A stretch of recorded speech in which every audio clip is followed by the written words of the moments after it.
Okay, here we go. Let's get into it. So, welcome team. Paul, have I ever seen you at this table before? So, actually, that's probably a good thing to start. Maybe you could introduce yourself to the councillors here as well. 1 minute, Paul. Yeah, 1 minute, Paul, and then Albert, because that's asking a lot for Paul. Water specialist, water process specialist, and I contract to council. Used to work for council, and we're slowly pulling him back in. Oh yeah. Same here, my name's Albert Hoffman. I used to work for council here, and recently just started my own company to consult and being roped back into providing a bit of assistance.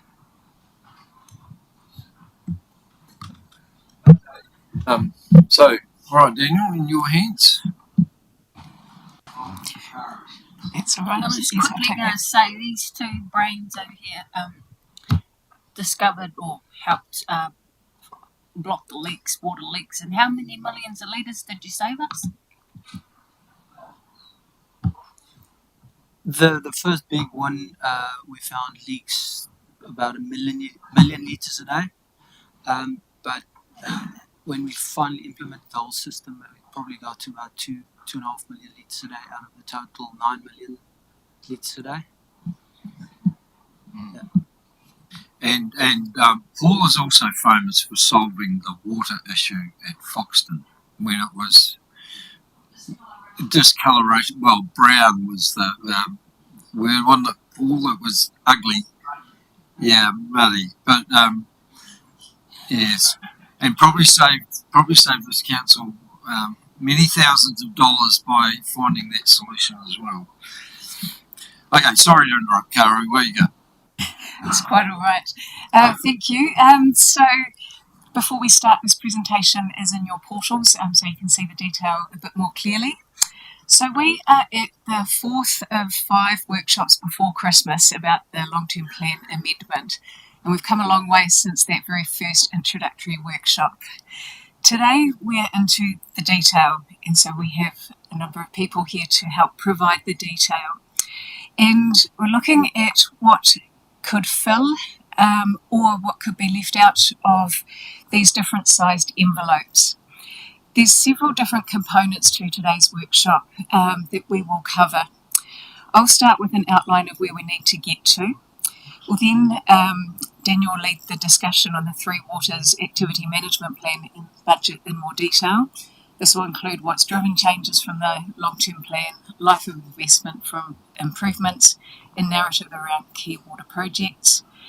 Jacinta will then lead the discussion around borrowings and the key assumptions that impact it. There'll be a discussion on property disposal commitments and approach. And then we'll look at further options for reducing budgets, including fees and charges, and a discussion of zero-based budgeting. Last week's workshop flew, and there wasn't an opportunity for you to ask questions about the detail in the activity statements. So throughout this workshop, we'll aim to cover any questions that you may have. Finally, we'll clarify next steps. So where we need to get to, last week had a higher level discussion. Today, diving into the detail, what's driving costs and what options do you have to reduce costs. We'll seek your direction about options to develop further material for consultation with the community. We'll seek your initial indications of preferred options. That's required in the Local Government Act. This is likely to feel early, but please know it's an indication, it's not a vote or a commitment. That comes later. We'll bring these back to you next year for formal consideration, but we need to do that preparatory work over summer to bring back to you in time. To show you where the consultation initial thinking is heading, I'd first like to talk a little bit about just what we need to include in the consultation document. The LGA sets out that the purpose of the consultation document and material is to provide a fair representation of the matters proposed for inclusion in a long-term plan or amendment, that it explains the overall objectives of the proposal and how rates, debt and levels of service might be affected, and make sure it can be readily understood by interested or affected people. And also to include any significant or other important issues or choices facing the local authority and district or region and the consequences of those choices. Now, the content follows that, so that we need for each of the areas to, and the amendment as a whole, to include a description of it, the reasons for the proposed amendment, the implications of proposed amendments, and any alternatives to proposed amendments that the local authority may wish to discuss with communities. So that brings in the range of options.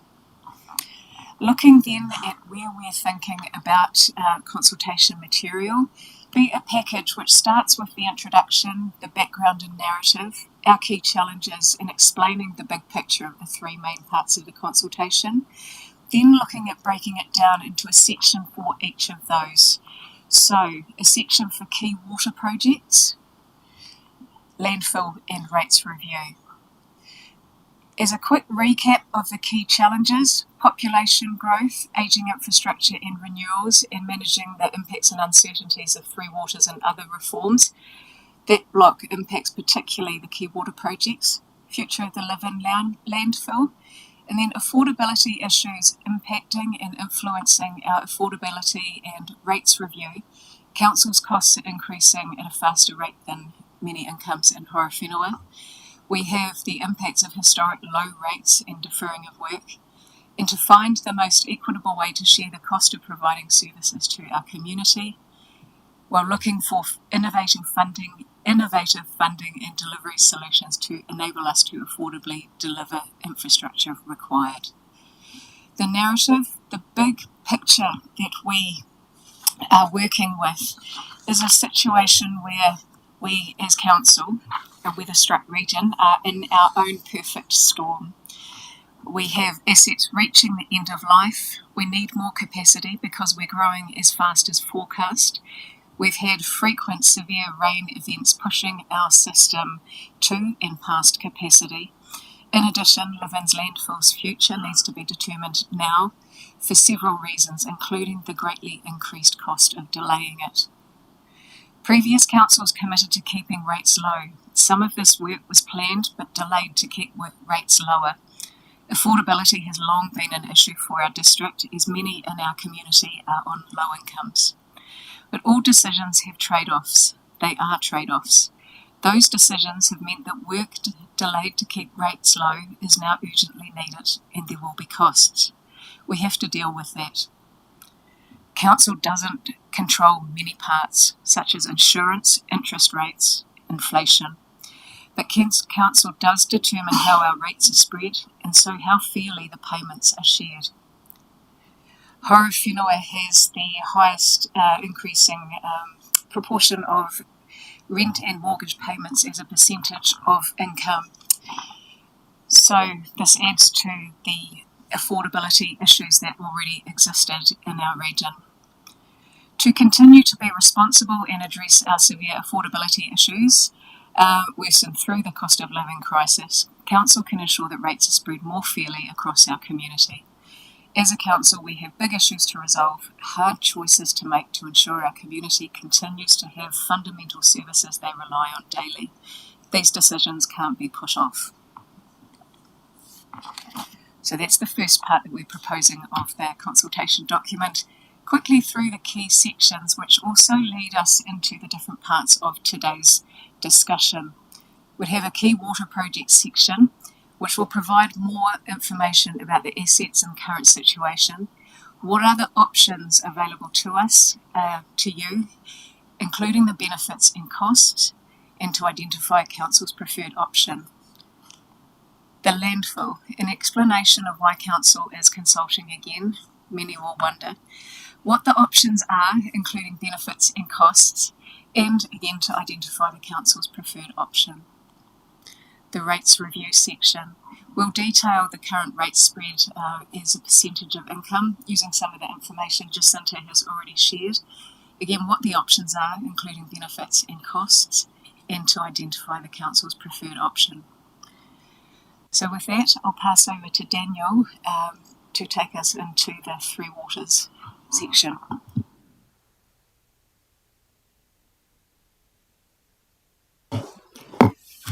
So I'm joined by Paul and Albert here today.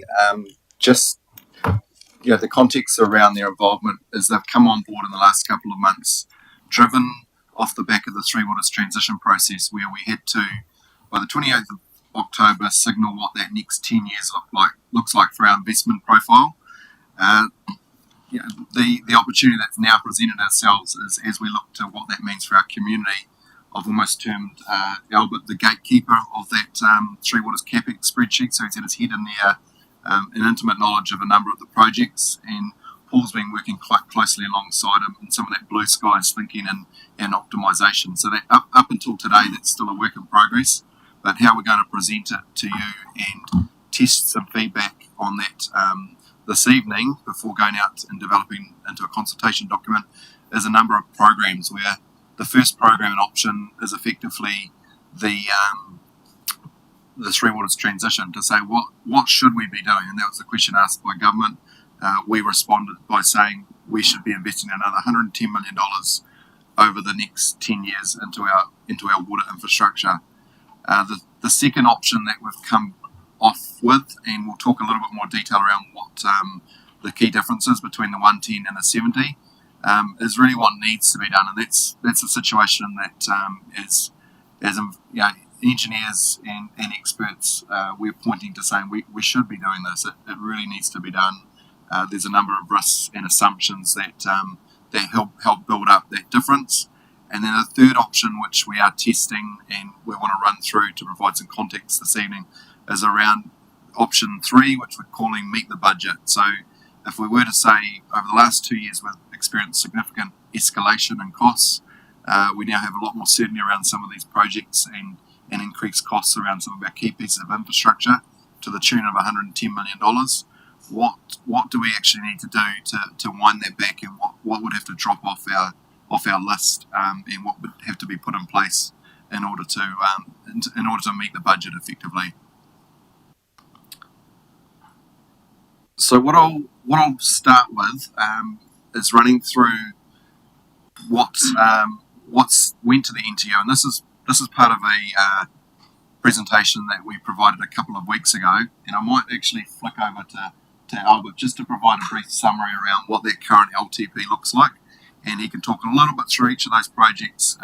We're just conscious of time, but we're just to give you a little bit of context around each of those, or we can flip it the other way and ask questions on the slide if that was a preferred approach. So this slide really is demonstrating that there's an LTP was developed 2 years ago. We've gone through an assessment for NTU to say a number of those budgets need to increase, and effectively what you see on the screen there is the key components that make that up. So happy to pause there and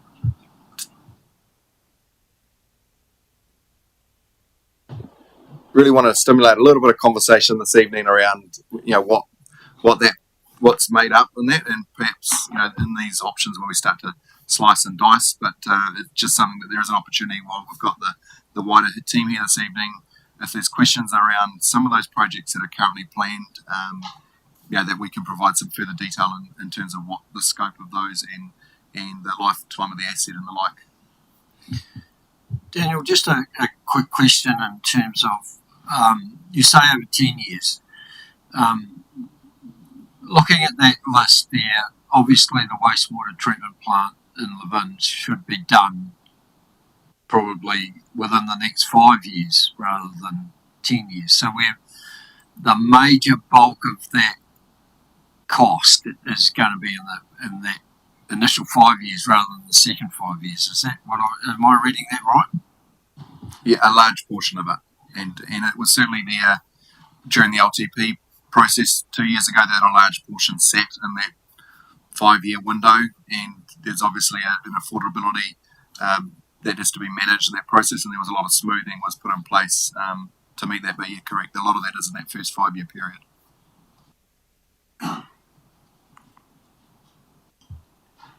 this And- slide here. Sorry, Daniel. Just go back that. Last one, please. Last one. Yeah. So in terms of the reticulation renewals, I know we heard many times in the last term from the Mayor of Ohio, a number of times, and quite passionately talking about sweating the assets, and to particular pipes in the ground. So I'm really interested in your thoughts.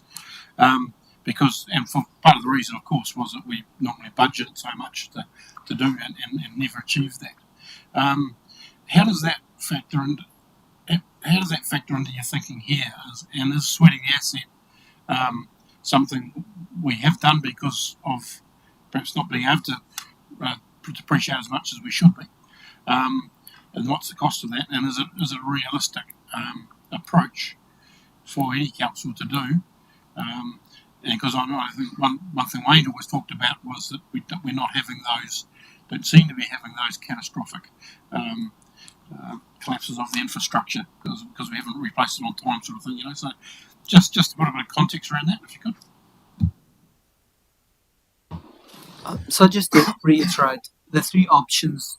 Option one was the NTU capex, where the brief was that it's capital unrestrained, so show us the projects that needs to be done to allow for growth and upgrades, strategic upgrades of all the infrastructure and renewal to enable that without the previous planning's constraints of budget being limited. So that was why those figures were very high. And what also happened is with the growth, a lot of those projects that were scheduled for later in the LTP were brought forward. So you'd see that bow wave at the front of all of these, because we have to face that reality that growth has happened at a faster pace than ever expected. And that has an impact on the infrastructure that needs to be delivered sooner to meet that. So option one was that big infrastructure investment without focusing on budget restraints. Option two is what we need to do to still ensure that all the systems are ready for capacity when that growth happens, but scaling down on renewals and because strategic upgrades take place. So the first budget allows for both upgrades and renewals, and the second one, the renewals will scale down a bit, and then option three, the main focus was delaying or taking projects out to meet just the current budget. So the focus was basically, the first one was complete strategic upgrade, but including renewals as well. The second one was reducing renewal budget, because when you upgrade the infrastructure, it reduces your costs for renewals. And then the third one was totally scaling back on renewal just to be able to meet the current budget. So Albert, if you were going to comment on which of those options maybe best aligns with that phrase around sweating the asset, waiting for there to be a disaster before we do something, what option aligns with that? So option three is the most risky, of sweating the asset even more. So totally scaling back on renewal budgets, especially the wastewater and water, but also the stormwater upgrades. So that scaling back on all of that as well. So three would be the absolute sweating the asset, continuing basically as we've been doing up to date. Just putting plasters on basically, which carries that risk of catastrophic failure. Obviously still doing the best we can and optimizing and squeezing the last drop of blood out of that stone. But option three is the extreme sweating of assets. Yeah. Can I just ask then, in terms of what is in our infrastructure strategy, which is essentially just-in-time replacement, I think that's the phraseology, is that more aligned with option two? Yeah. So what might be helpful is if we move along into the other options, I'll answer that question first, but that'll provide you the context that we looked at what we've told the NTA, which they said, tell us what needs to be done. We've done that, and we've identified that clearly that's not affordable for our community. So the subsequent programs that we've looked at, the 70 and the zero budget, it might be helpful to provide a high-level summary of those for context around what we, the cost and the risks associated with those. And then we maybe get back to questions there just to help move it along and stimulate that conversation. So the option 2 is what we're saying, this needs to be done. So we're not willing to compromise on critical failures. We would still be strongly advocating to fund and plan the wastewater treatment plant upgrade in Levin, but there is an opportunity to start to defer some of the water investment, and that is in terms of sweating the asset. We'll sweat it where we should, but the just-in-time infrastructure has that lead time in order to plan for it. So if we need it in 2 years' time, well, we should have started 2 years ago type scenario around some of these larger scale investments. So that's what we're signalling in option 2, that we're comfortable, but it comes at a price that in 12 months' time, when we're back to do the LTP again, the estimates that we're putting forward in option 2 are very much low-end estimates. So if we've got a range of setting around a project, it might range from 40 to 60 million for the NTU. We said, it could be $60 million for this. Obviously, it would be developed over time as we go through consenting and detailed design. But for option 2, we've scaled that back to the low end because you've always got a range, a conservative one and an optimal one. So really what we've done in order to get to 70 and then back to 0 is that we've put some fairly conservative estimates in there without a lot of contingency. And so it's there's a risk that as we get more certainty on those, that in 12, 24 months' time, we're back to having a similar conversation again. So that's one of those risks. The other one is around that we've found that opportunity to sweat some more of their water assets. Obviously not to failure point, but the likes of our treatment plant upgrades, we feel that we could, by virtue of putting metering into the Levin water network in particular, that we could save some water that's currently leaking in private properties in a similar way to manage our own network, and that we could actually then defer some of those water investments. We don't want to get to a point where that's then starting to impact on the risk of having 24 hours supply. We're always going to carry a risk that it would be great if we had 3 days. So investing in some further treated water storage alongside the larger reservoir project is always going to provide more resilience. So we don't quite know what the future holds in that space with weather events, but there is a risk associated with these lower options that wasn't signalled in the NTA process. And then if we move into option 3, that's what we've termed meeting the budget, to say we'll find a way through scraping and moving and all manner of things to meet that budget, but that will have a short-term reduction in that it hasn't kept pace with escalation, and there's going to be a future cost for our community or the wider Three Waters transition to manage the pick-up to get back to where we need to be.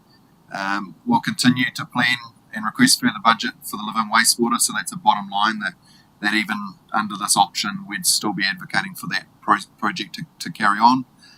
We'd slow down that water investment, so that does carry the risk around level of service and supply if we had an extreme weather event or an earthquake, that we do only have limited storage capacity there. So that's a risk that our community needs to be made aware of if we do move forward with this option, that we do carry that risk of an interruption to supply periodically that we have managed to keep under control in recent years, but it is certainly a risk and a thing that keeps our treatment operators awake at night when we get those big weather events.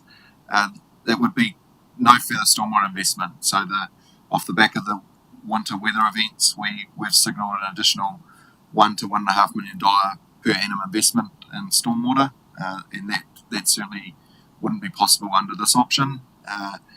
Would be advocating for district-wide water metering as a requirement for this option, because in order to defer some of those water investments, we need to stem the flow of leaks in our private network. So that's really a non-negotiable that we'd have to go out and consult with our community on, that the price to meet the budget is that we actually need to be managing our precious water resources, and we need to be acting on that now and not delaying that for the future. And then there's also the question around the likes of the longer term projects, Waitariri, and all our water and wastewater projects, and whether they actually need to be reconsidered and deferred in that program. So that's part of the process that we're going through at the moment, and really seeking direction today on how those type of options fit as a program approach. We don't intend to go out to the community to consult on individual projects across multi-line items in the LTP program. So how we were pitching it this evening was really a test for how we go out and have that conversation with our community, knowing that there is flexibility to bring things in and out of these programs, and the team are busy working away on that in the backgrounds. Daniel, can I just ask then, also on the 110 and the 70 million options, because we haven't quite got yet the detail of what projects sit inside those, because that's what you're still working on, we don't yet have a figure around what sort of split there is in terms of growth, level service, renewals, or do we? No, we've got that detail to the dollar and cent. It's sitting in the spreadsheet beside me here, so Albert could rattle off the top 10, 15 projects if that was helpful. Which really, if we want to look at that, those are the kind of the big movers that we've identified in options 1 and 2. So if that was helpful to get an overview, or So can we take Levin wastewater treatment plant? So what proportion of that is growth now? Because where I'm just mindful as well is that this is going to have a flow-on impact in terms of DCs, and we're already in a phase where we can see that potentially some dark clouds gathering in terms of the construction sector, and so if we overpitch things in terms of the growth component, that's what I'm just really mindful of how we're actually going to be splitting these across. But it may be too premature. We're yet to go through that process around this table with the public-private split, and in some ways running this back through that DC model process. I guess as part of it, getting an indication today about what sort of level of capital you want us to have a go at feeding into the development contributions model, then will allow us to come back quickly, more quickly, with what that looks like from a development contributions perspective. So effectively what we'll do, take the capital program that we're roughly, we think that you want us to go forward with for the preferred option, and then we would feed that into the development contributions model, assess what portion of each project is growth, what portion is level of service, what portion is renewals, and then make sure we align what our thinking is in terms of the additional capacity that spend will serve, and then effectively from that calculate the cost per unit for the development contributions. So the more we know today around what kind of level you're comfortable with in terms of building into the plan, then we can do those calculations. Cara, you were talking about before the consultation document in terms of that. How much detail are we putting in that around those individual projects? And it would be interesting to find out from the community, I believe, because everyone I talk to says, oh yeah, we must have really good wastewater, we must have really good water, we must have really good roads, but then I don't want rates to go up.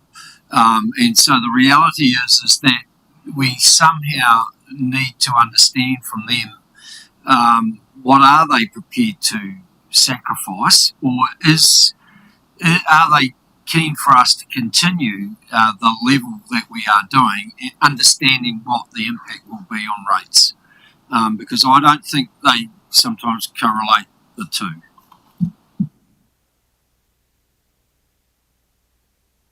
I think that what we would envisage that, let's say hypothetically, council in time say, option 2 is our preferred option, but we consult on all 3 options, or it might look a little bit different to this, but around about. And I think what we would do is there'd be a story within each option about, well, what is the impact? What does it mean that we would do? And what is the financial impact? but then we would look to link it to some information where people could go and not necessarily have to look at Albert's 5,000 column spreadsheet, but for people to get into the detail of, oh yeah, this is, they can see, well, what does it mean for Waitanere Beach, or what does it mean for live-in. So we would anticipate that we would probably reference that detail. We wouldn't include all of that detail in the consultation document. Yeah, I just remember that public consultation we did at the Aquatic Centre a couple of years ago, where we turned on a free day for them, had a barbecue and stuff like that, and had these boards where they could, put their priorities down in terms of what they did. And then we said to them at the end, okay, how much do you think rates should go up according to that? What do you think the rates would be? And it was actually really good feedback, wasn't it, David, in terms of, kids right through to older adults, having a say in terms of what. And it was more beneficial to hear that sort of thing than get submissions, to be honest.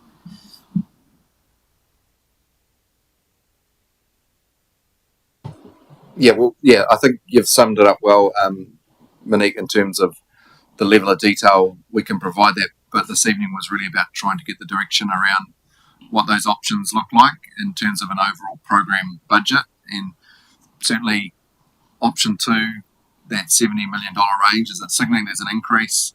That a lot of that is around these projects that have escalated.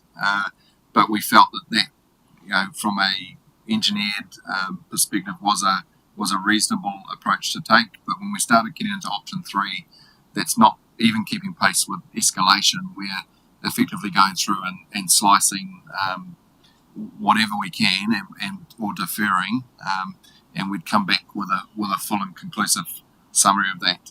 But yeah, there's a number of things that are on that list that we've said yes, you could target that, and there's some things that are non-negotiable. So it was trying to understand if there's an early view around how we've approached this program approach, or whether there's further information wanted around the projects that sit within those programs. Considering option 2, so 110 mils, the Hail Mary, we'd love this, but we ain't got the cash. So that's a three waters argument, isn't it? So 70 mil, we're kind of putting it in a budget, and at this stage haven't allocated projects. What I'd really want to know is how confident are we that that capital spend is actually going to get spent within that specific time frame, so that we're not trying to set rates based upon what we think we could do, but more based upon what we know we will be able to deliver. Does that make sense?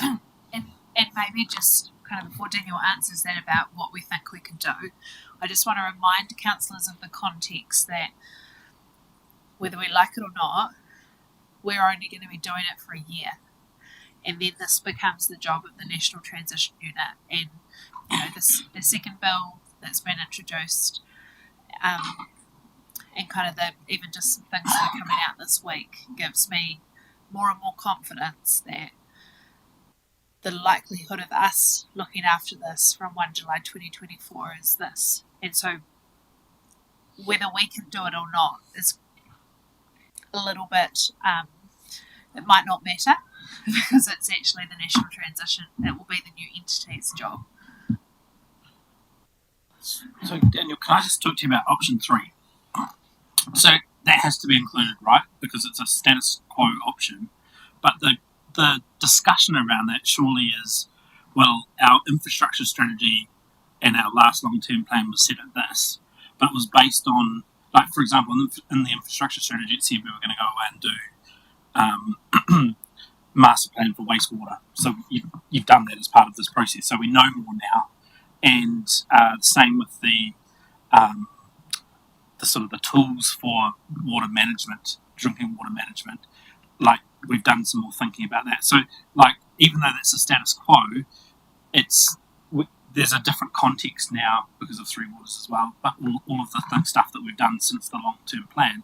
So that's how you present option 3, isn't it? Well, this is based on what we knew at the time And so then it really is just about explaining what you just said, which is that ultimately the difference between these two is that I think there's got to be a lot of focus on year one, because that's really what's going to materially impact on rate. And so the bulk of the 110 option one is covered from beginning of July 2024 and for the next 3 years, right? So that's when it's not within our control. So the actual increase for post this LTP amendment, where it's still with us for 1 year, there's only a $7 million capital. Yeah, that one. Yeah. So that for me has got to be the narrative, like, because that's like we're going to be really clear about what the impact is on rates for that particular 1 year, because it's then saying yes, then everything's changing, and what we were asked to do by NTU was to say, like, what do you need to do, and so that's what it reflects. Is it reflects a starting from scratch, whereas without those constraints that we've typically gone through an LTP process. So I think it's just, I'm probably saying everything you guys already know, but like it's that kind of narrative that we're in such a phase of stage of change that we've got a real short-term focus, but the reason that those skyscrapers look that way is because of what you've outlined. Just to give you a bit of context as well, from a borrowing's perspective, if we were to borrow $10 million of borrowing, effectively in terms of a rates impact in the first year, because you're assuming you're going to spend roughly evenly across the year, is about $185,000. So for every $10 million that you're spending, that equates to approximately $185,000 in terms of a rates impact in year one. It's 0.5% in terms of rates increase, right? Just under 0.5%, yeah.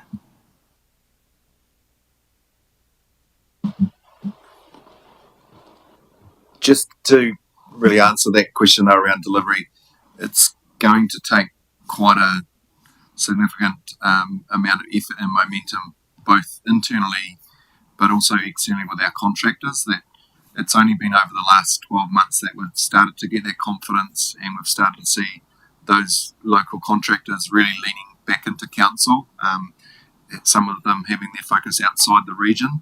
So any shift in council signal of investment into the future can start to impact on that level of confidence as well. And they've got crews of workers that they're trying to build up over time. So to hit that 25-year, that momentum probably started 12 months ago, and we'll need to continue to build with that confidence in the industry and further afield. So that is one impact of the option 3 in terms of sending a message that we're starting to scale back, whereas the option 1 that's been put out has been quite clear and transparent with the NTU to say this is what needs to happen in our community, and that these options are going out for consultation as part of the long-term plan amendment purely because we can't afford to fund that optimal 3 waters process. So we'll need to be quite clear in our engagement approach around the drivers behind why we are consulting on these other options.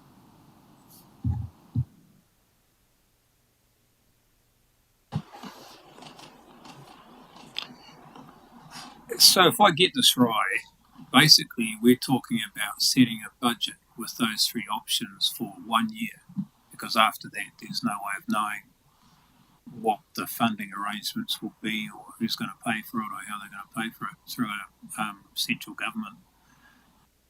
Is that correct? So we're setting the budget for the next 20, and a lot of the focus of handover, so that we're going through another process parallel to this LTP to go back to the NTU in March next year to reconfirm that 110, if that's gone up to 140 or down to 105, and they're requesting quite a lot more detail around the status of those projects, the growth versus renewal splits, and there's a lot more detail that's going to the NTU. Ultimately, they'll then come back for a negotiation type process once they look at a national level. So what they're doing is they're busy picking up everyone's CapEx project list, their AMPs, and they're rolling those up into 4 entities, but then into a national program of work, at which point they'll have a conversation mid next year with the contracting resource, and then they'll start to make some decisions across the entity as to where they put that investment. So what we're doing here is to try and put our best foot forward on behalf of our community around the program that needs to be delivered over the next 5 to 10 years. We do have a fairly strong level of confidence around the first 3 that what's been committed through in this process and the consents and projects that council commit to over the next 18 months would be transferred in the early years, but obviously, as we get further down that process into the 25-26 period, the planning that we've done today, would have a significant review at an entity level, at which point we would have limited control over that. But it's certainly more than 1 year, and a lot of this work will be picked up by the entity and continued on. So, like Councillor Barker, yeah, theoretically, we're only going to be looking after the gig for another 12 months. But we are still the stewards of the water assets as of today. We will be audited on the basis of it being of the 10-year budget. And actually just yesterday, the National Transition Unit released some guidelines off the back of the second piece of legislation which has been introduced into the House. And they now have, once the second bill has been got its royal assent, they will have watchdog responsibilities over council, and they have responsibility to sign off and watch any long-term plan amendment and annual plan between now and 1 July 2024. So we're in this challenging position of we must act as if we are the owners of the assets forever.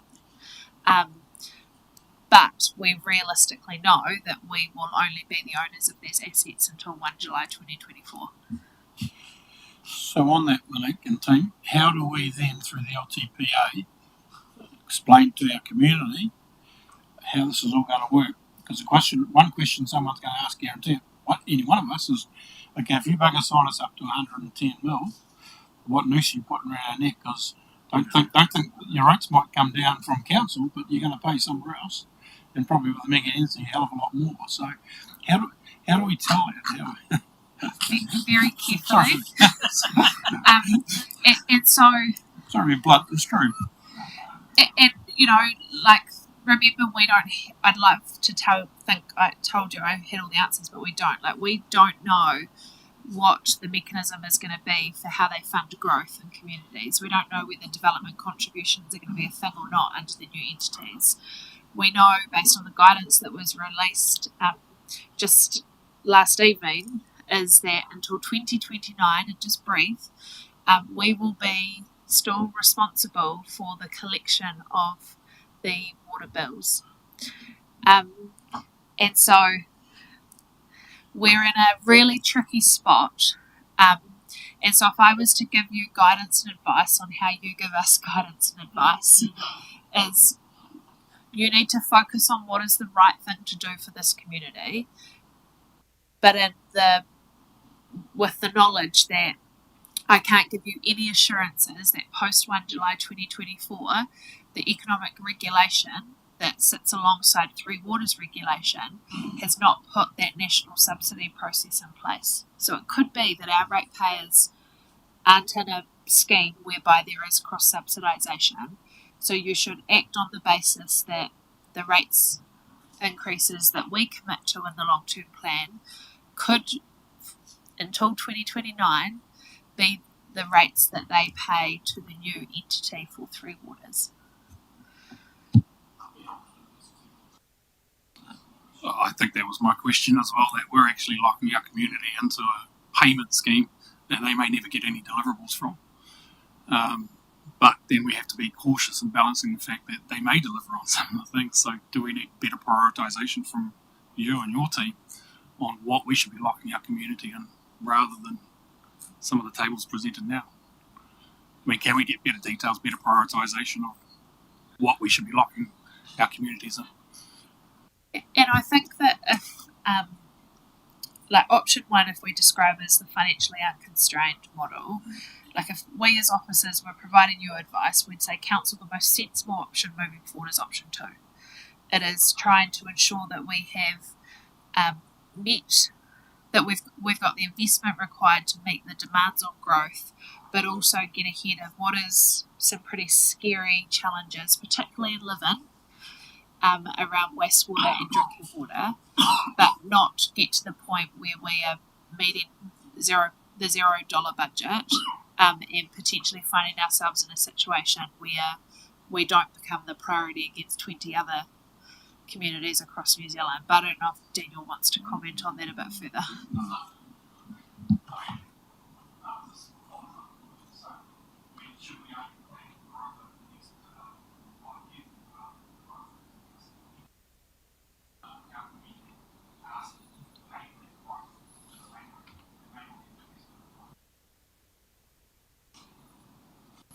The Auditor General probably has a view on that too, because if we don't start planning for our projected growth over 20 years, they won't pass our budgets basically at all. Because so we have to allow for that. That's why we do a 10-year plan. I just wanted to make a comment on the NTU CapEx planning. One of the items that we needed to identify for each of those projects is the readiness for deliverability in the first 3 years of the entity. So we had to classify at what stage of development each project is. If it was just pie in the sky or later, or just a placeholder, or if it was already designed and contractually committed. So remember, lots of those projects aren't just a 1 year project. It's a multi-year, 4 or 5 year project of starting off with your conceptual designing and then moving over to detail design, the contract award, and then the construction might take 2, 3, 4, 5 years. So they wanted us to define that in the capex that we sent back to them, is what level of detail have we developed those projects to? Are they actually in progress, or is it something that has just been put in there as a placeholder?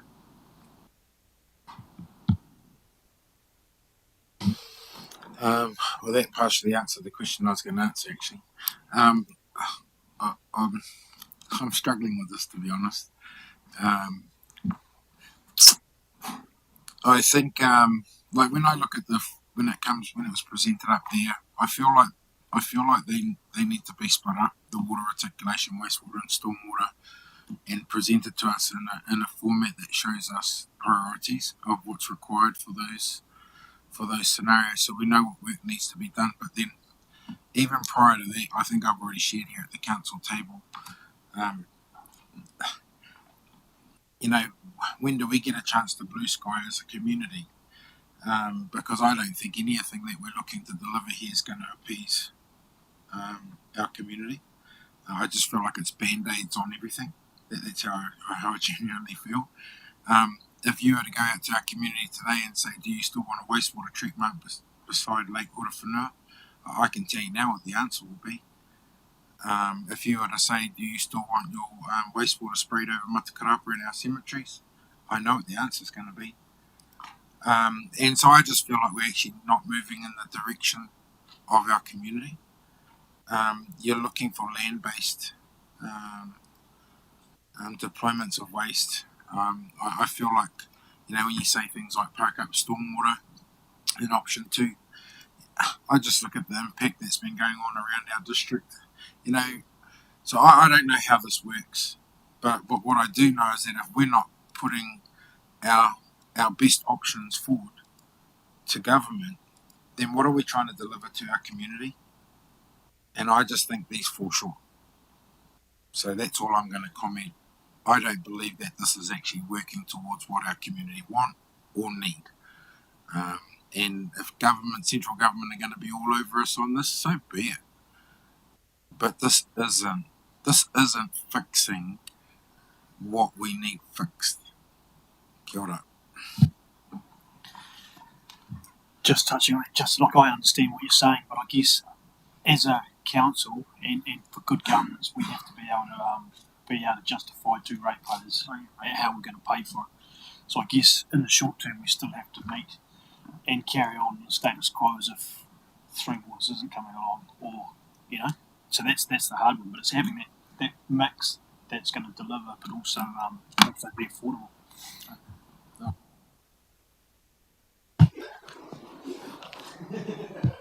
Paul or Albert, do you want to comment on the blue sky stuff? Yeah, I don't quite know where you got those ideas, Justin, because, for instance, the wastewater plant, my history before I came to this country was designing state-of-the-art wastewater plants across the world. And this is the high end of what I used to design. So it's absolute state-of-the-art. And normally one will put it straight into the lake because it's like drinking water. It's actually got a better ammonia concentration than the Foxton bores. Now, if you're going to treat to that, we then still have the massive cost of the pot in going that route. Whereas other water laws in other countries, and ecologically, you would be putting it back to the source where you took it out to get ecological balance in the river. So we're taking a lot of, if you're going to put first class technology in, then you've got to say, well, if we were doing that at Foxton now, where's the problem with putting that on Matakarapa Island? Do you see what I mean? Yeah. Well, I don't understand. Yeah, so we didn't back off and go sort of to a second class level, and definitely didn't. It was all high level options. It's the capital unconstrained that, and it's first class technology. There is nothing better than what we've put there. But I think what Councillor Tamihana was referring to is the community. We haven't had that big conversation where we've kind of done what is our Three Waters strategy, how do we make some of those potential big decisions about this here, that there. But I just wanted to, the 110 million over the 10 years, while we're not in a design phase, but you've done some thinking about how it's not necessarily a reflection of status quo. Yes, that's correct. And for the example around Matakarapa Island, and this is the tension with the Three Waters process, is that we only had a narrow window through till the 28th of October. From sort of early September, we've done some early engagement in that space with our iwi partners around developing up longer term spatial plans, but that's going to take us through into next year. And we've signalled early that site, there's from memory $7.5 million that we've put in the budget to signal to the NTU to say there's something needs to happen there. We don't know what the solution is long term, but we can't just walk away and assume that the current status quo works for our community. So there's some further work to do, and if that goes through the Three Waters transition process, we've signalled that there's further investment required. But a lot of those types of decisions will come out off the back of their policy at an entity level, where they'll need to re-engage with iwi partners around what the future of wastewater looks like. Is there a policy around combining smaller settlements to have centralised wastewater treatment so that we do away with a lot of the smaller developments in an unconstrained budget? That would provide a lot more opportunity, but that just doesn't quite sit there today. Around this table, but we have signalled that there is further work required, and there is obviously a lot more engagement required in that space as well to get a better outcome. Yeah, I agree with what you say. Moving away from smaller treatment plants and smaller facilities into larger facilities is probably the way to go. The planning for that's not up there. But I was going to come back to ask a question about, with what you said about scheduling projects and the timing of projects and planning out of projects over periods, can we get below 70 million if we have more detail around that? Yeah, what I'm saying is zero is possible, but it will come at a price. And we're looking for some guidance on concepts of whether that 0 should be 20 and the 70 should be 50, or if we're comfortable with where those programs sit. We can definitely come back with that detail. It's sitting here today, but it's just that the difficulty of trying to get that all across. And I've heard getting a breakdown by activity, water, waste, stormwater, and then getting those priority projects. And it might be that we just simply package that up this week and send that out via an email, just so there's an awareness before our next session where we can come back with some questions. It just may be the more efficient approach to that. Daniel, one of the things that we're still talking about, though, is the reticulation to Ohau and Wairiri in terms of that. And is that really realistic in this space? Do we put that off for, another 5 years until we get true feedback from the community that they actually do want it? Because I know in the past when we've gone to the communities, they've said, no, we don't like Wairiri. They've said they don't want it. But do we need more community feedback before we start putting those projects in? I'd rather sort of identify the projects that we can take out of the big 110, if you like, and work it back that way. Yeah, it's a probably a good point. I'm also hearing, though, that we haven't done a blue skies thinking necessarily like in a full rewrite of the LTP to go back to the community on every particular item. What we've done is we've said things have changed in 2 years. We now have more certainty on price. Three Waters has come along. We've quickly had to pull out that LTP, project through some updated budgets to them, and we're now in a process to say what should we now go out and consult our community on in terms of, we know full well that option 1 is where we should be sitting. Do we, how do we either meet the budget or come up with a mid-range scenario, and we would then, provide the level of detail. But these projects are all sitting in the current LTP, so we're not introducing new projects. Option 3 would be actually slicing and removing or deferring some of these projects, and that could be picked up in the consultation process. So looking at the $110 million option being package 1, can you just briefly talk through slide 30 and 31 in terms of the overall impact on rates and your ability to what appears to be to get it down under double digits at the 110 mil? So I'll just...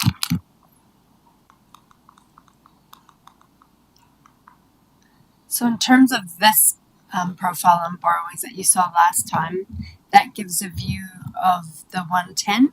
So with that 110, that shows effectively from a borrowings perspective where we sit. With that picture having the profile of the spending where it is, it breaches the LGFA limits and would be a challenging picture to put in front of the community, really. If some of the timing was changed, that could be adjusted to meet that, but it would need to be adjusted so that was the case.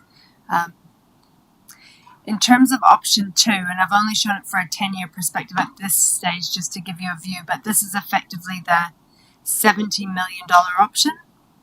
So with that picture, you're still squeaking very close to the LGFA limit, but you are just under it. Councillor Brannigan, in terms of your question around how do you get this message across to the community, I would see us being really careful about making sure we saw and we showed the picture both with and without water. In terms of, in all the consultation documents, this borrowings picture shows how the council is from a borrowings perspective, excluding water, which is quite a different picture than the one that you have when you do include water and what that investment needs to be. So in terms of any consultation, it's going to have to be very careful messaging and pictures to help explain what that means for the community. In terms of a rates impact of that picture, on an ongoing basis, there isn't going to be a massive impact in that first year in terms of that 17-18%. It's going to be a percent or so in that year because it's only an interest impact. It will be on the ongoing year as you get the consolidation of that extra debt and then the depreciation that follows that as well. Jacinta, with that type of graph, you haven't factored in an uplift for any non-waters projects, right? Because of cost escalations, inflation. What we were going to do, non-waters in the LTP, we probably can't do that full suite of projects that we were planning to do because of those increases, and the increases have chipped into the contingency. So do we almost need another graph like that as part of our consultation that actually forecasts some sort of uplift across the other non-waters and non-solid waste activity, so that we can actually get a real feel for how we're looking in terms of these debt limits? Because it's a bit artificial if you don't. Yeah. I think we should, but I think we should use it as a lever to signal to community the LTP proper that's coming. Yeah, because part of the challenge here is we want to fix everything, but we just can't fix everything, and so we're biting off this bit and this bit. But actually, like, get ready, community, because come 2024, we're actually going to have this bigger conversation about this bit, where our future is a lot clearer because we'll know Three Waters is in or out. And that's where, for example, if you were to show this picture, knowing that, but to build in that impact for the non-waters infrastructure and what that would look like once we transition, that's where maybe that kind of picture might be useful. I think the idea of signposting to LTP proper, but with that, because it is a relevant consideration to where you, and it's consistent with the messaging early on in the consultation document around it's going to be trade-offs. There's going to have to be trade-offs. There's some hard decisions, and it's like focusing on what matters, right? So I think it is an important signal. I think we might get Jacinta to move into some of the financials and then get into the rate slides. But before we get there, I just want to, because what I'm sensing is that, because last week members were pretty quick in signalling to us some work we should do around where rates should sit, but I'm not sensing a huge enthusiasm for giving us a sense on where a capital project should sit. And is it because you feel like you don't have enough detail? And would it be helpful if you got some, if we actually gave you, maybe not Albert's whole spreadsheet, but like the simplified version of the spreadsheet, so you could see what does option 1 actually look like in terms of list of projects, option 2, option 3. But what would be really helpful is if, could you give us a bit of a steer around, yeah, we don't think it's option 1 and option 3 that is going to be our preferred option, but it's somewhere in option 1.5 to 2.5. And the reason I say that is we want to come back with some numbers next week where we can do some modelling for you around to Rogan's questions last week around kind of how we start to build this cumulative impact of QV, LTP on top of everything. And so I just don't want to go model some numbers that means that you're not going to get the real picture. Is it somewhere in the 1.5 to the 2.5? Am I reading the room?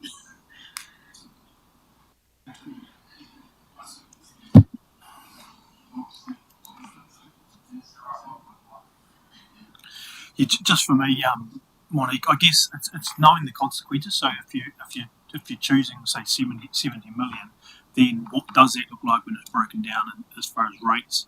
But then also having these key projects that are, like having water is obviously pretty essential for the community, right? So having those key projects and then pulling back a couple of layers so you can make some options. But it is probably breaking it down, but not to the full extent for me.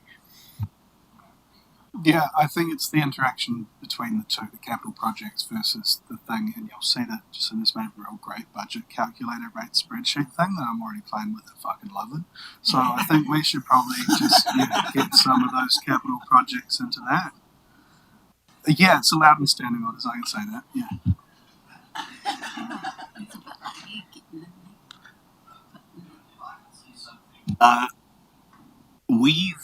If you look at it, in this country, our cost of delivering infrastructure is very expensive. And we're going from about the middle of the road now, where suddenly people in the community, now we don't do a sensitivity or representativity index of it. When 20 people come from at Waitariri to consult, suddenly, it's X percentage, but that 50% of them said they want it, but actually that 20 are only a tiny percentage of all the people in Waitariri. So one needs to get the stats right on that. But the other thing is, if you want the best aspirations, if you set very high aspirations, you've got to have really deep pockets in infrastructure. Hey? And that's why when I sort of look and I balance things out and that, I would expect that with the three waters ideas that they've got with the transition thing, you're probably looking at least doubling the water rate, if not trebling it, to sort of put it in line with what the rest of the world is. Hey? And then you've got to say, well, if we want to have those aspirations and not, we had that day when the water nearly ran out, well, and it was all considered an emergency. That was one day in about 6 years. I'd rather pay a lot less and have one day where I have to, just wash my feet and whatever and bugger off to bed, than pay 3 times as much to never have one day down in 6 years. So one's got to look at that. How realistic are the aspirations? And when you're putting your wish list beanbag in the bucket here, make sure that you put your contribution to the capital here for what your rates are going to be in the future. That's got to be really, really clear. I don't believe that government are going to give us capital grants. I've worked under that system before, and it's wonderful. You just send up a motivation and they send you the millions and you build it. So those are really the key painful things we have to face. It's lovely to have the most gorgeous aspirations, but the higher your aspiration, the higher your energy is also another thing. And the higher often your chemicals and consumption. So be very careful what you want. Yeah, I don't think it's so much what we want. I think it's more about what we see.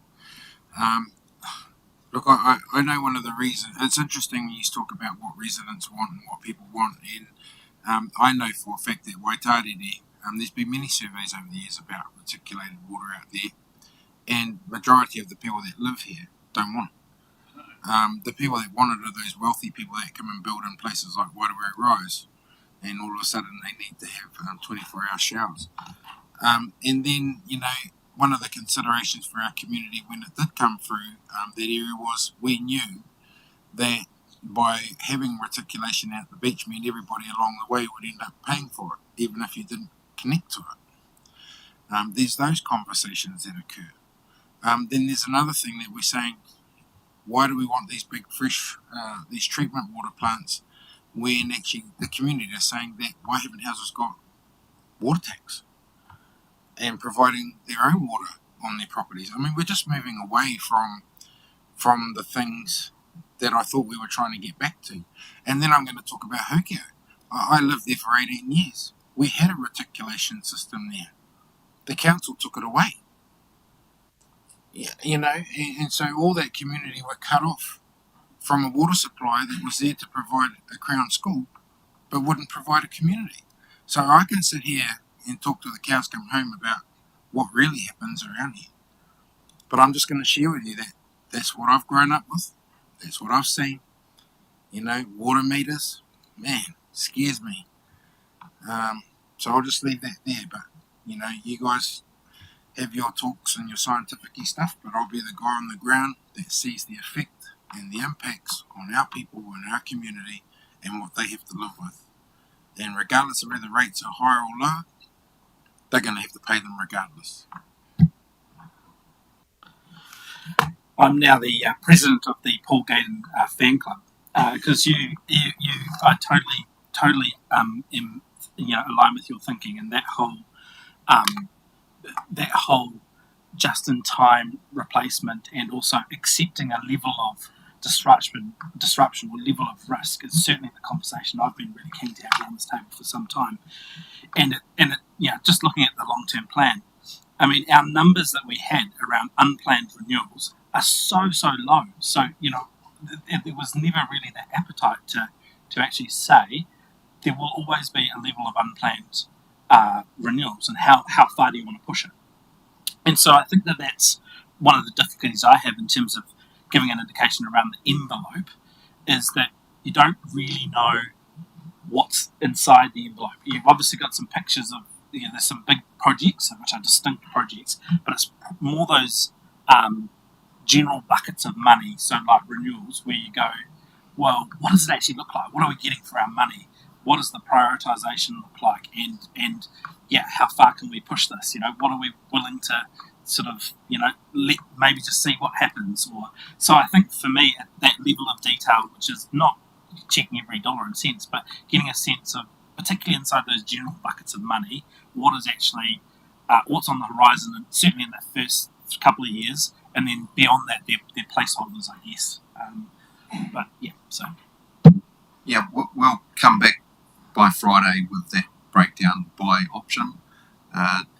What I'm sensing is that we might be able to come up with a middle ground between the 0 and 70. That the team's still been working on that up until today as well, to see where we can move things around. But a lot of that work has been done historically, where we look at the Shannon water renewals, which we know there's a number of streets that are having issues still with blowouts in the budget in the previous LTP is effectively between a third and half a street per year over the first 3 years, and then from there on,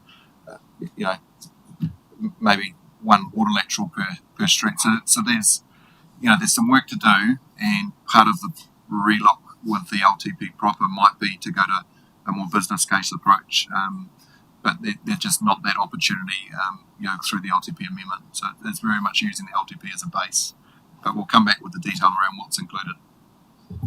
Okay, what we might do next is just, I'll flick through the next couple of slides quite quickly, and then we'll focus on the rates. But in terms of narrowing out or broadening out that borrowings conversation, it's important to mention that in terms of the assumption, when we've built our models around what that borrowings picture looks like, is it does include a number of assumptions around proceeds in terms of sale.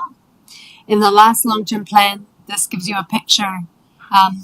There was 650 planned in the LTP. For this current year, there's 4.3 million. For next year, there is currently 11.8. For the following year, 5 million, and the year after that, $1 million.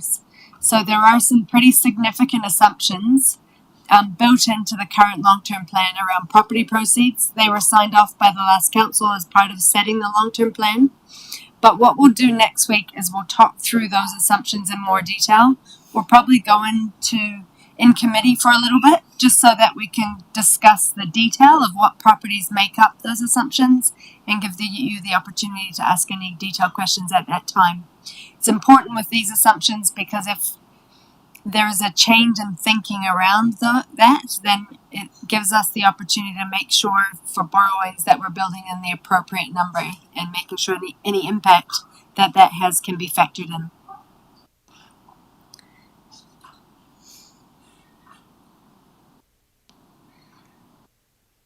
So now we'll move into the rates part. This is just a quick summary again of what the rates look like over this LTP amendment, and just highlighting that the significant driver for those rates increases between what was in the LTP, which is in the blue, and in the grey, which was the LTP, is largely driven by the waters area. So we started last week, and this is a replication of the slides that you had last week, with an 18.9% rates increase, of which 8.2% of that was driven by insurance, depreciation, utilities, and interest. Then we talked through a number of the other drivers, which range from fees and charges, the staff wage increases, down to some contracted increases. And I won't go through those in detail, but I'm more than happy to talk to them in more detail if you want to ask some questions as we go along. What we've done since then over the last week, is talked about some different options that we wanted to talk to you about in line to potentially changing service levels, changing the level of user charges and fees, funding policy targets, and any other general savings conversations that we think we might want to have with you to get to a position, hopefully by the end of the day today and definitely by the end of the day next Wednesday, where you let us know what's a comfortable envelope that you want us to go away and start preparing a consultation document on in terms of a rates increase that you're comfortable talking to the community about, given given what's driving the rates increase and what the impact or the decisions that you'd need to make to be able to bring that rates down to a level that you are comfortable with. So what I have done we're trying a new budget participation approach this time. So within your portal, there's also what you say, I think it's called Budget Calculator. I think Rogan's filled it out for everyone.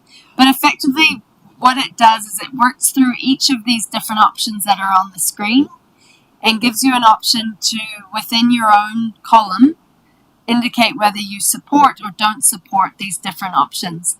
What it will then do is allow you to see what effectively your decision on a rates increase might be, just to get a bit of a signal of what that looks like. So you don't need to go through it today, but it would be good if you just had a look at it, and you can follow it on the screen here.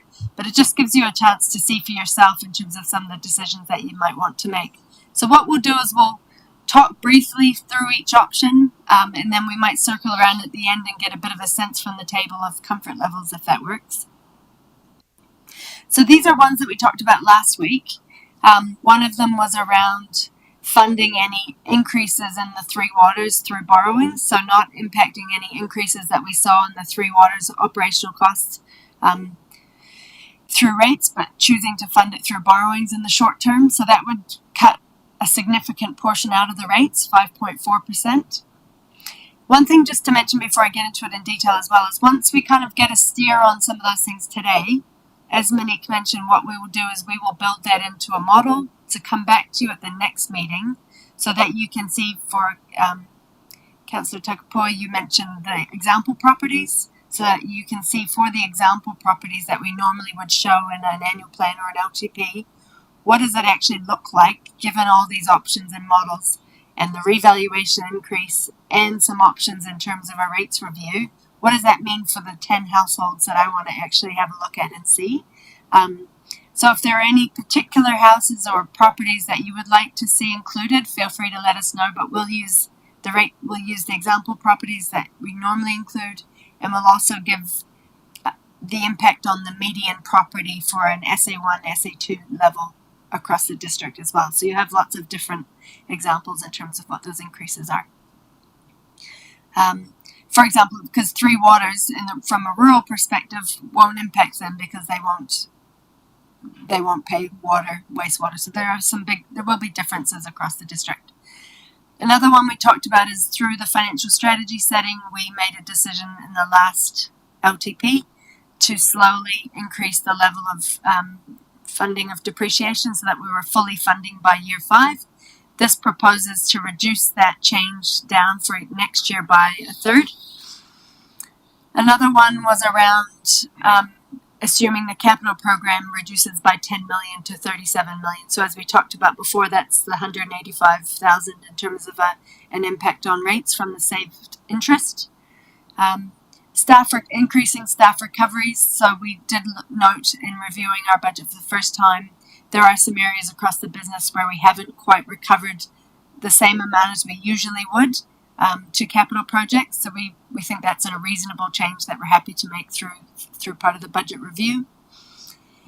In our budgets at the moment, we have $100,000 that's put aside for earthquake prone building policy. We're proposing at this stage, in terms of the level of work that we've done in the past, that could reasonably be reduced to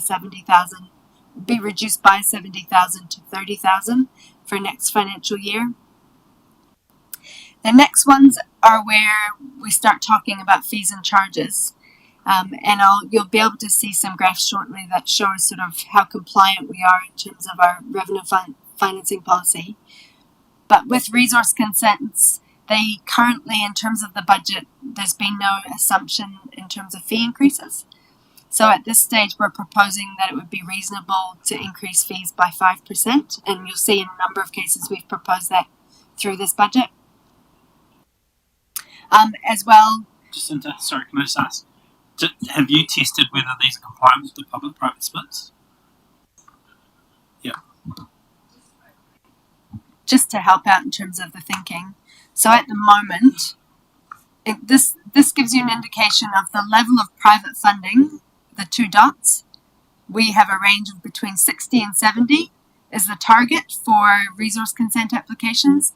We as part of the revenue financing policy, we're saying between 60 and 70% of that activity should be funded by fees and charges. Currently in this budget, this is where we sit in terms of those bars. So at this stage, what's proposed there in terms of that is to, one, increase revenue by 5%, and two, decrease expenditure by 50K or so that we get within this range of our funding policy. So those, when we in terms of that, these ones that we work through now, this change here will effectively mean that we'll be within that range that we've set in the revenue financing policy. So previously we were over recovering, and that was because we were significant. In terms of volume, with the market where it was, we had a lot more revenue coming in the door than we're expecting now. In terms of building consents, again, increasing the revenue by increasing fees by 5%. And we do have a fee-by-fee list of all what 5% looks like, which we can upload to the portal for you guys to have a look at as well. And also in the building consent area, Blair and the team are going to do some work around reducing expenditure in that area as well, to make sure that we fit within the target range for the revenue financing policy as well. So a little bit more work to do in terms of the budget and reducing expenditure in that area. In terms of health licensing, animal control, aquatic centres and sports grounds, as well as public halls and community buildings, that's a broad assumption that it's reasonable to look to increase fees by 5%. Given where costs are going, and given where our contract rates are and where all the other costs associated with those activities are, if you want to stick within the range of the same policy targets, then it's reasonable to ask for an increase in the fee area as well. But that's something that you can work through and vote, I guess, in terms of what you think is reasonable in terms of where you want the extra costs to be covered, whether you want it to come from rates or whether you want it to come from fees and charges. And I'll show you, you'll be able to see shortly again where the different activities sit in terms of their targets.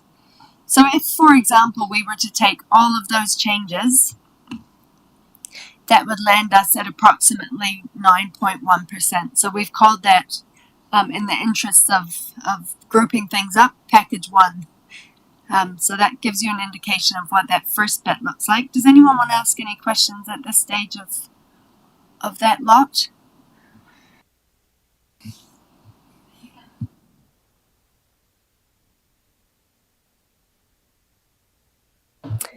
So we'll keep going at this. So package 2, this is the ones that get a little bit more service delivery oriented. You'll notice we haven't indicated any yeses or nos around any of the particular areas, because there's some that the community won't be happy with, but we felt it was important to list a good range of options. So one would be if we were to stop all berm mowing, that would save $140,000. There were a few areas picked with parks in terms of particular maintenance that could be stopped. So those are some savings that we could make. Vincent Drive, Waitariri, Rise Boulevard, Victoria Park, Moynihan Park. So those are some options there.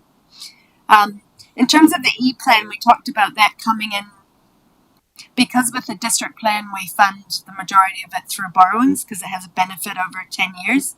That's an option that we could do with the E-plan implementation as well for the first year.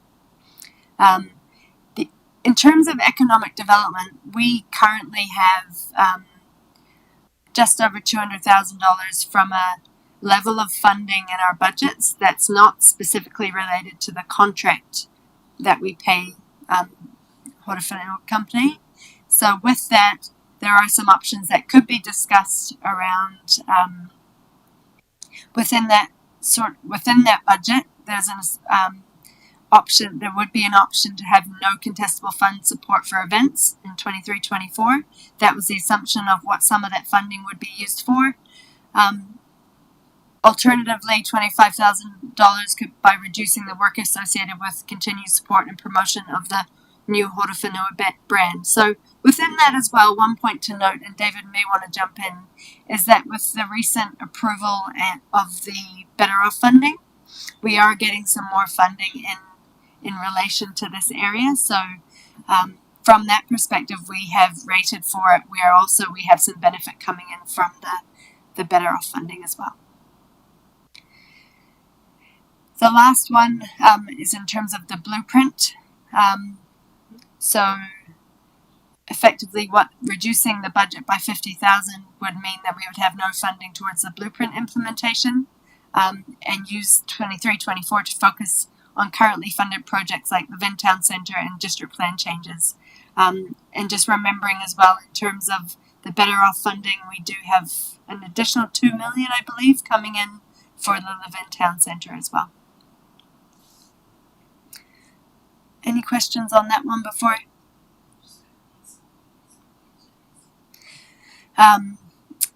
Another one is around with more staff time needing to be spent on O2NL over the next while. It would be reasonable to assume that we could recover some money from Waka Kotahi around that.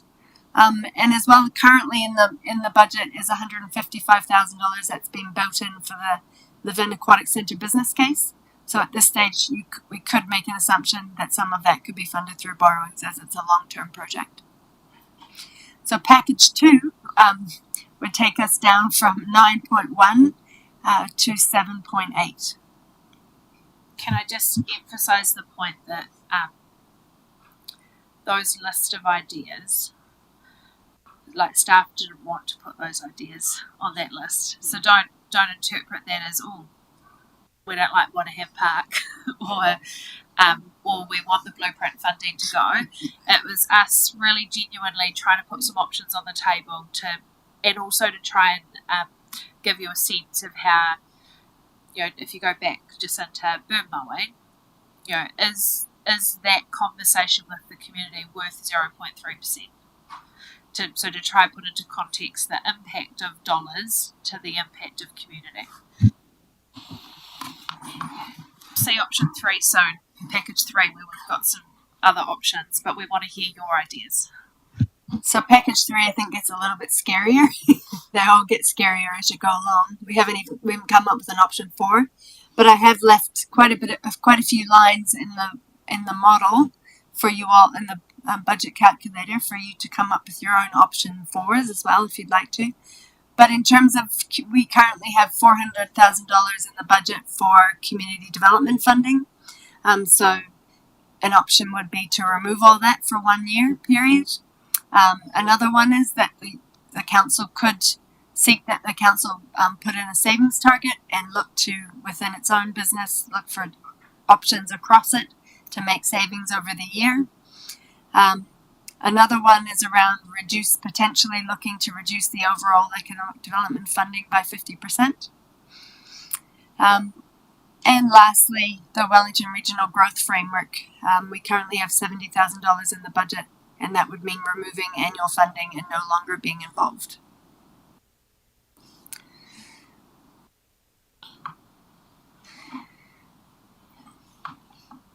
Are you coming to another third option, or can we? No, so that is that's as far as we thought we'd want to go.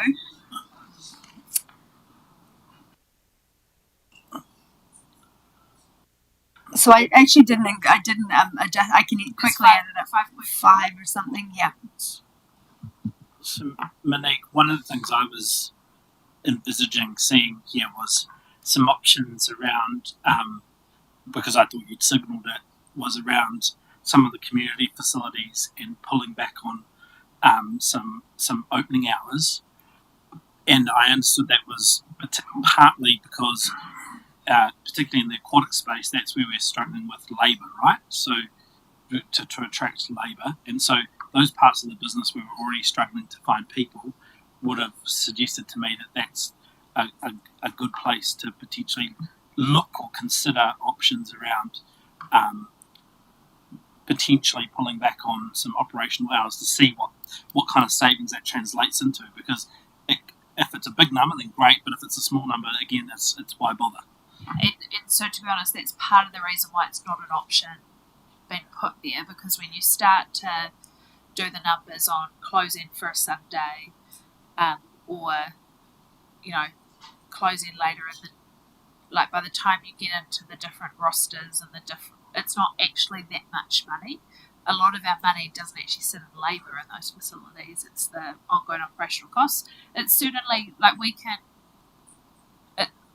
we genuinely wanted to hear from elected members some ideas. So if reducing hours of community facilities is an option you wanted us to go away and do some numbers on, we're happy to do that. And of course, with the Live In Aquatic Centre, we're really conscious of the reliance we have on the swim school revenue stream. So as soon as we start playing with hours, that's not the weekend, it starts to impact Live In Swim Club, starts to impact swim school, and that's where we get our revenue from.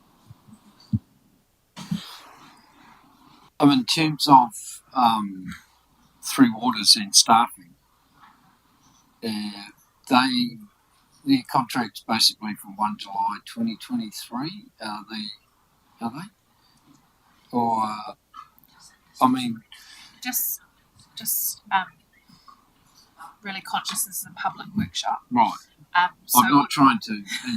What I'm trying to understand is the impact on the total wage bill that might have. Yes. So this long-term plan does not build in the assumption that we're no longer responsible for Three Waters from 1 July 2024, because that will be the 2024 long-term plan. Right.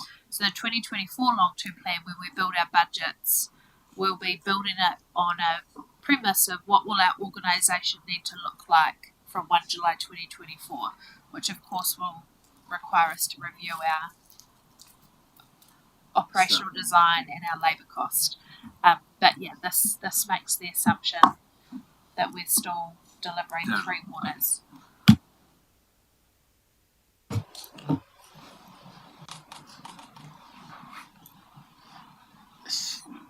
Stupid question, but this package option of 1, 2, 3, the capital spend in here we've reduced by 10 million to 37 million.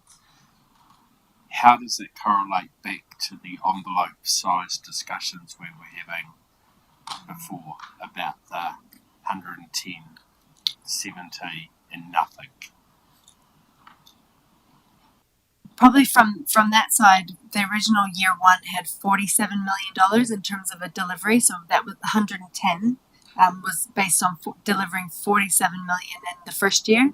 So it wasn't, I hadn't gotten too specific yet in terms of what years the reduced option would mean in terms of year one. But hopefully for next week, we'd have it would be more specific about what that meant. Councillor Grimstone, it's probably sitting in the option 2.5 space at the moment.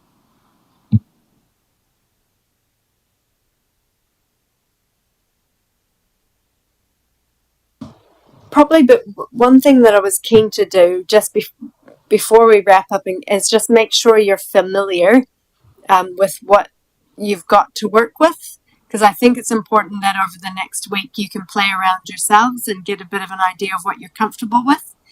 Ask questions if you want to, and then by the time we get to next week, we'd have a really good steer about what you're comfortable with or not in terms of a value to head forward with in terms of preparing consultation item.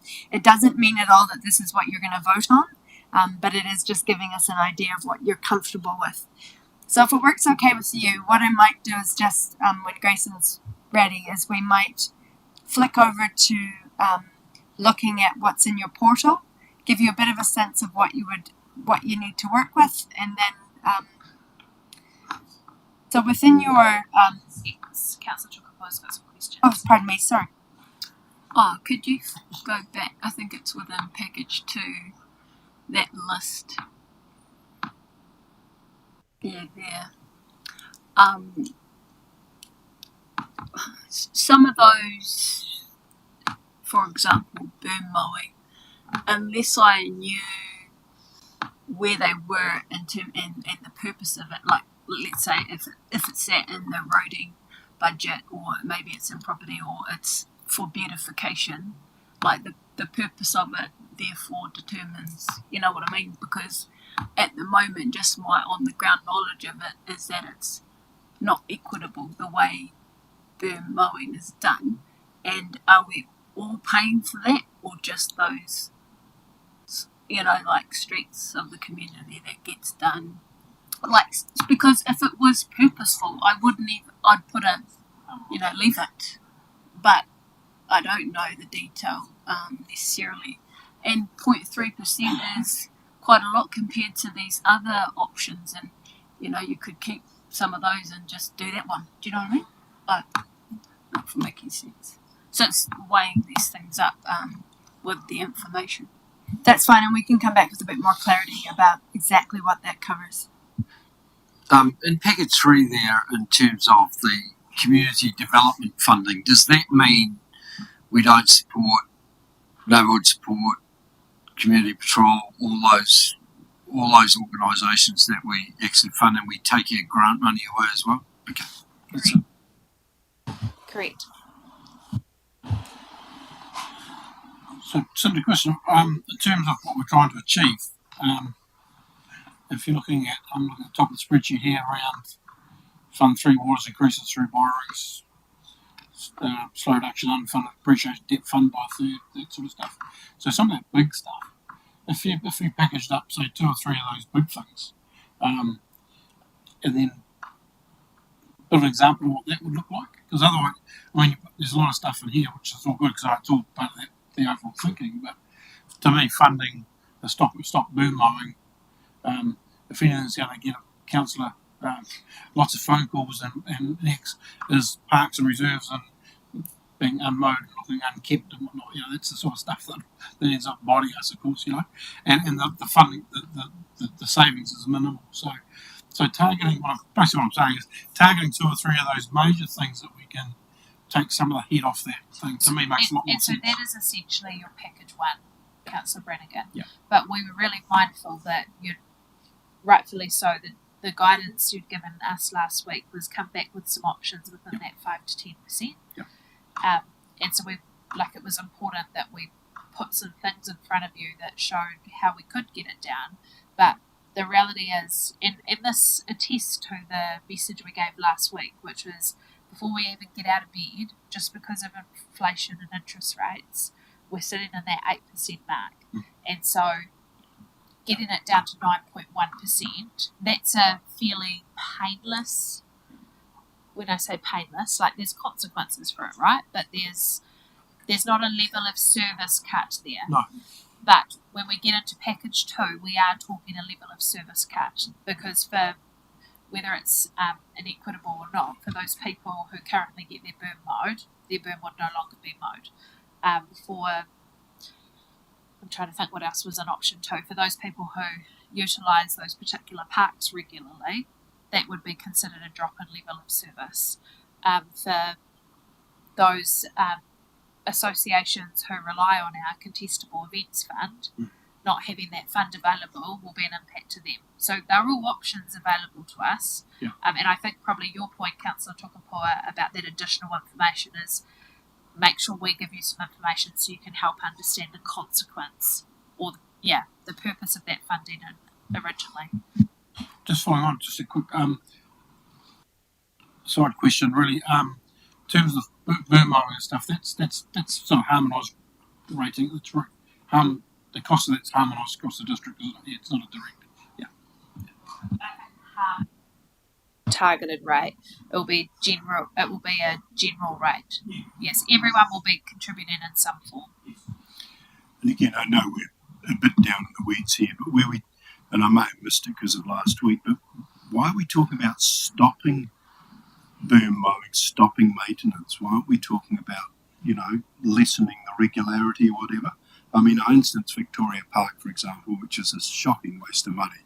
I mean, it's mowed as though it's a village green, but why the all or nothing, the stop rather than the halving?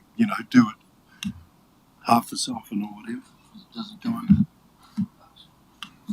Is that the only reason? So, because I mean, look, stopping is, Councillor Brannigan said it, stopping is just a no-brainer. I mean, it's a way to get a person thrown out of office before the next election. So I think what So I've what do heard we some, I think what I've heard some feedback already on tonight is, could we just at a high level give a number and an impact on maybe changes in hours for community facilities? And I'm also hearing no. Okay, but I'm also hearing from Councillor Allen is, could we show maybe what's not stopping but changing? Yeah. So I've already started adding options to this great spreadsheet, which are just halve the berm mowing and set the number at half. So you're more than welcome to add halve Victoria Park maintenance, and you just copy paste the stuff on the spreadsheet, and it all works, and you get a shiny number at the end, and you can get the rates down to a 4.2% increase if you really want to cut. Yeah, there's some good stuff to cut there, and have fun.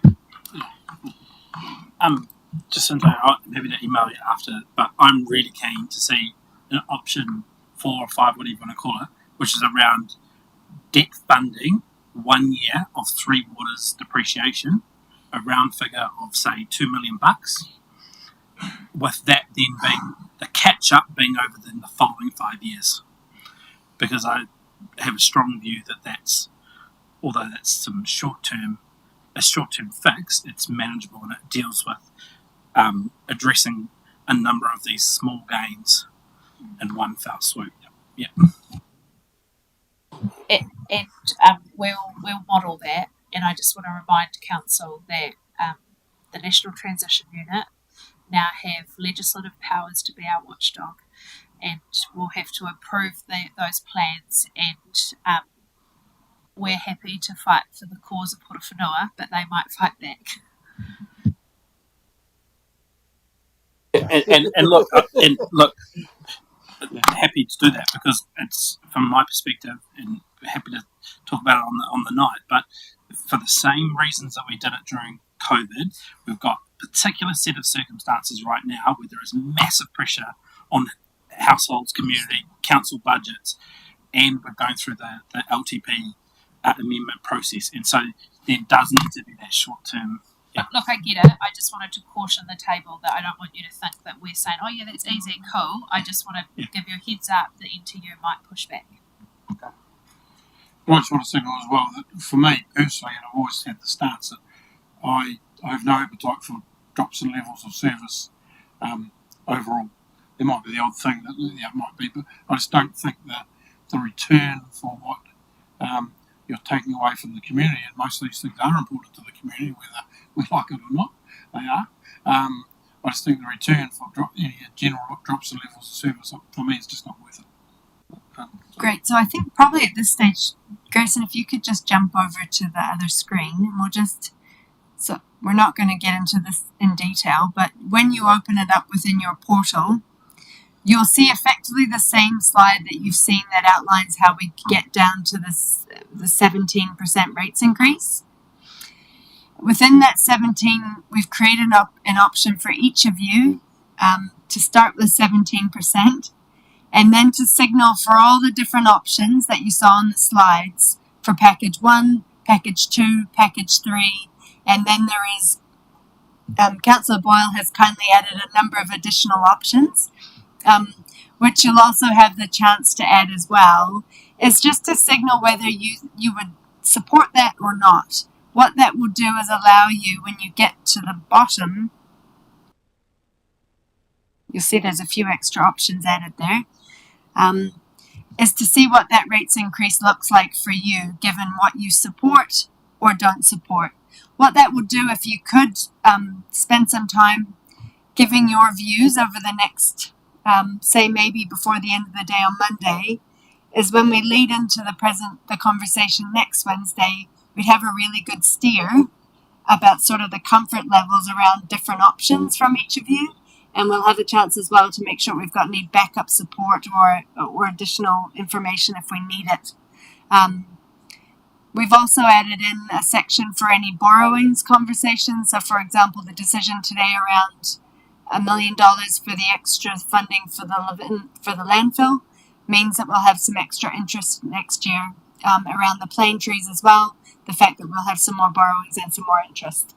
So it's really, it's nothing that's a definitive decision-making option, but it just gives you a chance to play around and see what the impacts are based on what you think you support or don't support. So that's within your portal. If you just go in under the workshop, you'll see it's called the budget calculator. So all you need to do is just type yes in any of the fields to say whether you support or don't support any of the options below. So if you've got any questions during the week, or feel free to email me or give me a ring and I can help you with anything that you've got. Jacinda, I wonder, offer councillors the opportunity to maybe get together on late Monday afternoon, and maybe if you could be here and we could actually sit down together and just have an informal conversation around different options and different things, so that by the time you get to Wednesday, you've got some of those questions answered or clarifications sought. So you're not just playing with your numbers on your computer, but actually having a conversation about it. I'm not saying it's mandatory by any means, but just offering that option. There is a workshop around the Foxton Beach freeholding account between 1 and 4, so it would need to be 5 o'clock, and I would say no more than an hour at the most. If that's possible, I think it would be a good idea. Sure, absolutely, that's fine. Yep.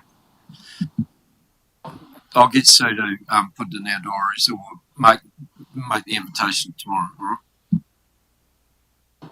So lastly, before we finish up, I'll just quickly go over again what this looks like so you get a bit of a sense. So within each of the activity areas, the revenue financing policy decides or makes a decision on what level of funding through fees and charges is reasonable for each area. So this gives you a signal of how close we are to meeting those targets. There's a couple of areas which we'll talk to you about in more detail next week. Health licensing and dog and animal control.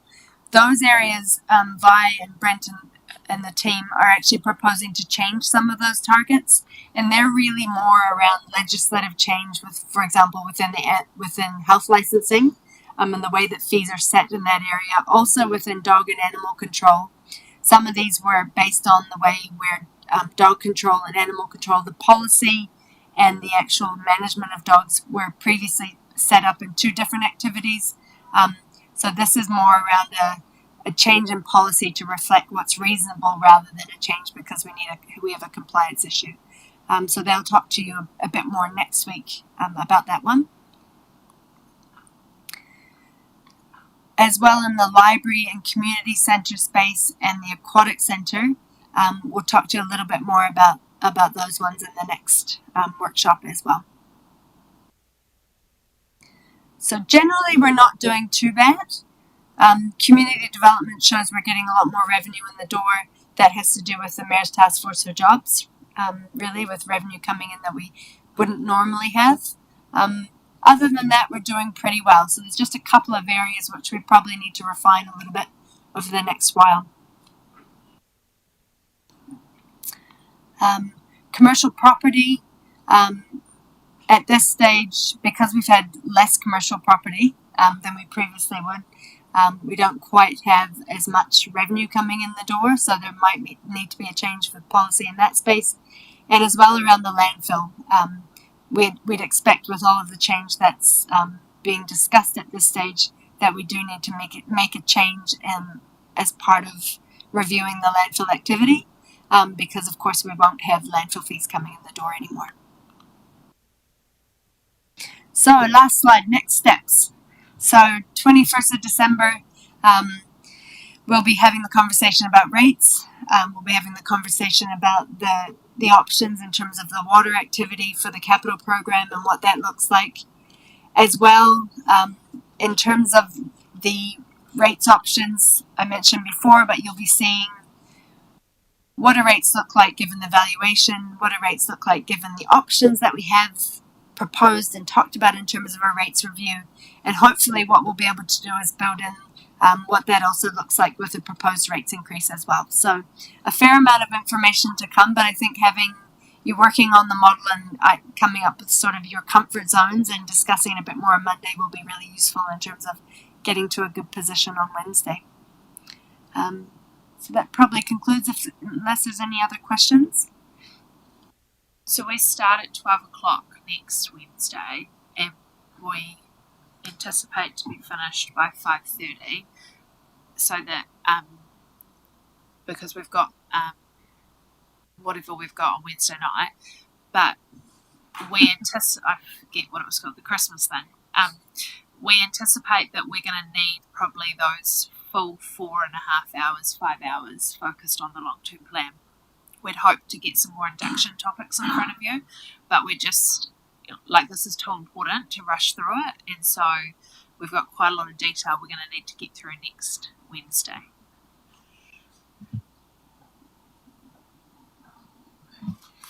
Thank you, team. Thanks. Question, Councillor Boyle. How jolly are you all feeling? Do you want to do a beautiful Christmas evening dinner together, or can we scrap that whole thing? I'm going to bail on it.